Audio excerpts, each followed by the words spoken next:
Mano Sanon contre Dukens Nazon. Le T, Emmanuel Mano Sanon. Une légende. Un nom qui appartient à l'histoire. De l'autre, Dukens Nazon. Un attaquant de la génération actuelle, devenu l'un des visages les plus connus de la sélection haïtienne. Mais avant de comparer leurs statistiques, il faut comprendre une chose.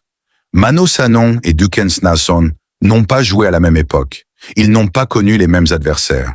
Ils n'ont pas évolué dans les mêmes conditions. Et pourtant, leurs noms sont aujourd'hui réunis dans une même discussion. Qui a le plus marqué l'histoire du football haïtien? En 1974, Haïti réalise quelque chose d'historique. La sélection haïtienne participe à la Coupe du Monde en Allemagne de l'Ouest, et au milieu de cette équipe se trouve Emmanuel Mano Sanon, un attaquant capable de créer le danger et de faire trembler les plus grandes défenses. Face à l'Italie, Mano Sanon réalise l'impensable. Il marque. Son but met fin à une impressionnante série d'invincibilité de l'équipe italienne. Haïti venait de marquer l'histoire. Mais Sanon ne s'arrête pas là. Face à l'Argentine, il trouve encore le chemin des filets. 2 buts en Coupe du Monde. 2 moments qui ont transformé Mano Sanon. Mais plusieurs décennies plus tard, une nouvelle génération arrive. Et parmi elles, un attaquant se fait rapidement remarquer. Dukens Nazon. Puissant, rapide, combatif et surtout dangereux devant le but. Avec la sélection haïtienne, Nazon devient progressivement l'un des joueurs offensifs les plus importants de sa génération. Chaque but ajoute une nouvelle page à son histoire. Chaque compétition lui donne une nouvelle occasion de représenter Haïti.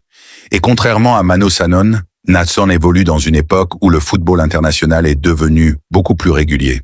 Plus de matchs, plus de compétition, plus de déplacements, plus d'occasions de marquer. C'est justement là que la comparaison devient d'intérêt qui cherche à écrire sa propre histoire. Sanon possède quelque chose que personne ne pourra lui enlever. Son héritage en Coupe du Monde. Il a marqué contre l'Italie, il a marqué contre l'Argentine, et il a inscrit son nom dans l'histoire du football mondial. Nazon, lui, possède un autre avantage, la longévité avec la sélection et un volume de buts internationaux beaucoup plus important. Mais est-ce que le nombre de buts suffit pour déterminer qui est le meilleur? Pas forcément. Parce qu'un grand attaquant ne se mesure pas uniquement aux statistiques. Il faut aussi regarder l'impact, les grands matchs, les moments historiques, l'influence sur une génération et surtout, l'amour du peuple. Alors, si on parle de moments historiques, Mano Sanon a une place unique. Si on parle de régularité et de nombre de buts avec la sélection, Dukens Nazon possède un argument extrêmement solide. 2 joueurs, 2 époques, 2 histoires complètement différentes, mais une même mission, faire briller le drapeau haïtien sur la scène internationale. Et maintenant, c'est à vous de décider. Mano Sanon ou Dukens Nazon? Qui est, selon vous, le plus grand buteur? Qui a eu le plus grand impact sur le football haïtien? Écrivez votre choix dans les commentaires. Sanon ou Nazon? Parce qu'au-delà des statistiques, au-delà des générations, il y a une chose qui les rassemble, la fierté de représenter Haïti